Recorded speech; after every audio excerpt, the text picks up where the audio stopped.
എത്ര പെട്ടെന്നാണ് വിഷയങ്ങൾ മാറുന്നത്.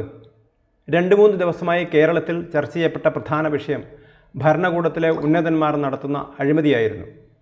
ക്രമക്കേടുകളിൽ അഗ്രഗണ്യനായ മുതലാളിയായ CPM സ്വതന്ത്ര MLA, ക്ഷമിക്കണം, CPM സ്വതന്ത്ര MLA എന്ന് പ്രത്യേകം പറയേണ്ടതില്ലല്ലോ. മുതലാളി അല്ലാതെ തൊഴിലാളിയെ CPM സ്വതന്ത്ര MLA ആക്കില്ലല്ലോ. ഇത് കേട്ടാൽ സ്വതന്ത്രമല്ലാത്ത CPM പാർട്ടി ചിഹ്നത്തിൽ മത്സരിച്ച് ജയിച്ച MLAമാരെല്ലാം അടിസ്ഥാന വർഗത്തിൻ്റെ പ്രതികളാണെന്നല്ലേ കരുതൂ. അങ്ങനെയുമല്ല. ഏതായാലും അത് വിട്ടുകളാം.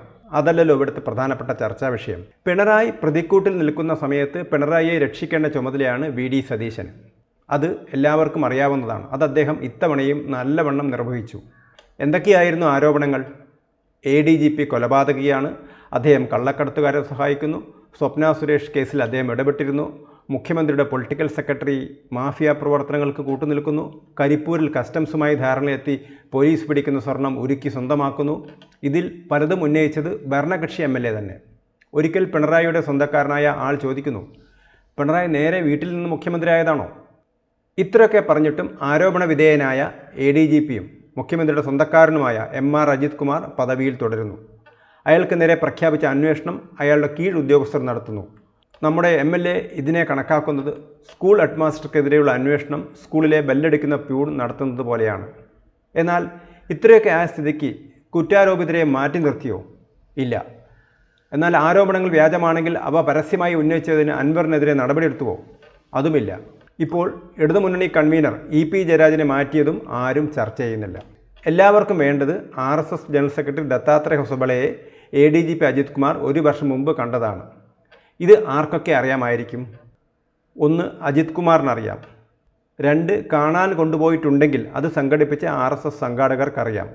പിന്നെയോ പോലീസ് അധികാരികൾക്കറിയാം. അപ്പോൾ ഒരു ചോദ്യം, 1 വർഷം മുമ്പ് നടന്ന സംഭവം ഇപ്പോഴാരാണ് പുറത്തിടുന്നത്? അതിന് സതീശൻ പറയുന്ന കാരണം 1 വർഷത്തിന് ശേഷം നടന്ന തൃശ്ശൂർ പൂരം കലക്കിയത് ഈ കൂടിക്കാഴ്ച മൂലമാണെന്നാണ്. സാമാന്യ ബുദ്ധിയുള്ളവർ അത് വിശ്വസിക്കില്ല. എന്നാൽ അന്ന് ഇത് എന്തുകൊണ്ട് സതീശൻ ഉന്നയിച്ചില്ല എന്ന ചോദ്യം ഉയരുന്നു. മിനിമം തെരഞ്ഞെടുപ്പ് തോറ്റപ്പോഴെങ്കിലും സതീശൻ അത് പറയാമായിരുന്നല്ലോ, ഞങ്ങൾ തോറ്റത് ഇന്നതുകൊണ്ടാണെന്ന്. സതീശൻ പറഞ്ഞില്ല. അപ്പോൾ അതിനർത്ഥം സതീശൻ അത് അറിയാമായിരുന്നില്ല എന്നാണ്. പിണറായി വീണ്ടും പ്രതിക്കൂട്ടിലായപ്പോൾ ആരൊക്കെയോ 2-3 ദിവസത്തിനുള്ളിൽ സതീശൻ ഈ വിവരം നൽകിയതാണ്. അതുറപ്പാണ്. കിട്ടിയ ഉടൻ സതീശൻ അത് മാധ്യമങ്ങൾക്ക് കാച്ചുകയും ചെയ്തു. ഇത് ആരാണ് സതീശന് നൽകിയിട്ടുണ്ടാവുക? ഇതറിയുന്ന ഒരാൾ അജിത് കുമാർ തന്നെ. ആകെ കുടുങ്ങിയിരിക്കുമ്പോൾ അജിത് കുമാർ അത് ചെയ്യില്ല. പിന്നെ RSS നേതൃത്വം, അവരെന്തിനത് ചെയ്യണം? പ്രത്യേകിച്ച് കുറ്റാരോപിതനായ ഒരു ADGP തങ്ങളുടെ സമുന്നതനായ നേതാവിനെ കാണാൻ വന്നു. ഇപ്പോഴത്തെ സാഹചര്യത്തിൽ അത് വെളിപ്പെടുത്താൻ അവരും തുനിയില്ല.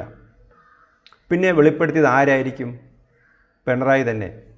കാരണം പിണറായിയുടെ പോലീസിന് നേരത്തെ തന്നെ അറിയാമല്ലോ ഇത്. പക്ഷേ ഇപ്പോൾ ഇത് പിണറായി സതീശന് നൽകിയതും സതീശൻ ഇത് ഉന്നയിച്ചതും പിണറായിക്കെതിരെയുള്ള ആരോപണങ്ങളിൽ നിന്ന് ശ്രദ്ധ തിരിച്ചുവിടാൻ മാത്രം. ഇപ്പോൾ കള്ളക്കടത്തില്ല, കൊലപാതകങ്ങളില്ല, P ശശിയില്ല, EP ജയരാജനില്ല, കീഴുദ്യോഗസ്ഥരെ വെച്ച് മുതിർന്ന ഉദ്യോഗസ്ഥനെതിരെ നടത്തുന്ന അന്വേഷണ പ്രഹസനമില്ല. അതൊന്നും ചർച്ചയില്ല.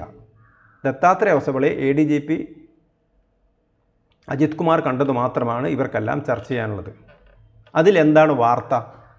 ദത്താത്രേയ ജീവിതത്തിൻ്റെ പല മേഖലയിലുള്ളവരെയും കാണും. ചിലരെ അങ്ങോട്ട് പോയി കാണും, ചിലർ അദ്ദേഹത്തെ ഇങ്ങോട്ട് വന്ന് കാണും. അതിൽ സാധാരണക്കാരുണ്ടാകാം, ഉദ്യോഗസ്ഥരുണ്ടാകാം, മന്ത്രിമാരുണ്ടാകാം, രാഷ്ട്രീയ നേതാക്കളുണ്ടാകാം, കവികളും സാഹിത്യകാരന്മാരും കലാകാരന്മാരും കായിക താരങ്ങളൊക്കെ ഉണ്ടാകും. ദത്താത്രേയ ഹൊസബളെ താമസിക്കുന്ന പഞ്ചനക്ഷത്ര ഹോട്ടലിൽ പോയി കണ്ടു എന്ന് വരെ മനോരമ ആവേശത്തിൽ വാർത്ത കൊടുത്തു. അദ്ദേഹം RSS കാര്യാലയങ്ങളിലോ പ്രവർത്തകരുടെ അനുഭാവികളുടെ വീടുകളിലോ ആണ് താമസിക്കാറത്രേ. അതെങ്കിലും മനോരമ ലേഖകൻ അന്വേഷിക്കാമായിരുന്നു. കശ്മീർ തീവ്രവാദികളെ പ്രധാനമന്ത്രിയായിരുന്ന മൻമോഹൻ സിംഗ് സന്ദർശിക്കുന്ന വാർത്ത പല ദേശീയ മാധ്യമങ്ങളിലും വന്നപ്പോൾ അതൊന്നും വാർത്തയാക്കാത്തവരാണ് ചില വാർത്തകൾ മുക്കാൻ ഇത്തരം വാർത്തകളുമായി വരുന്നത്. ഏതായാലും പിണറായിയുടെ തന്ത്രം കുറേയൊക്കെ വിജയിച്ചു. കള്ളക്കടത്തിൻ്റെയും കൊലപാതകങ്ങളുടെയും അഴിമതിയുടെയും വലിയ വിവാദത്തിൽ നിന്ന് മനോരമയും VD സതീശനും പിണറായിയെ ഏതാണ്ട് കരകയറ്റി എന്ന് പറയാം.